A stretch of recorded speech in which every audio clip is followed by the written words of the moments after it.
ନୟାଗଡ଼ରେ ସୁଭଦ୍ରା ଯୋଜନା ସଚେତନତା ରଥ ଗଡ଼ିଲା।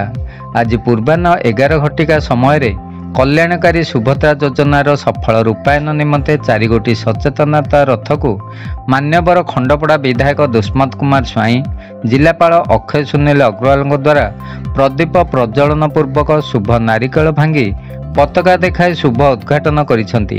ଏହି 4 ଗୋଟି ସଚେତନତା ରଥ ନୟାଗଡ଼ ଜିଲ୍ଲାର ସମସ୍ତ ବ୍ଲକ ଏବଂ ସହରାଞ୍ଚଳର କୋଣ ଅନୁକୋଣ ବୁଲିବା ପାଇଁ ରୁଟ୍ ଚାର୍ଟ ପ୍ରସ୍ତୁତ କରାଯାଇ ପ୍ରତ୍ୟେକ ବ୍ଲକର ନୋଡାଲ ଅଧିକାରୀମାନଙ୍କୁ ପ୍ରଦାନ କରାଯାଇଛି। ପ୍ରତ୍ୟେକ ରଥରେ ପ୍ରଚାର ପତ୍ର ଗ୍ରାମାଞ୍ଚଳ ଓ ସହରାଞ୍ଚଳରେ ବଣ୍ଟନ ନିମନ୍ତେ ପଠାଯାଇଛି।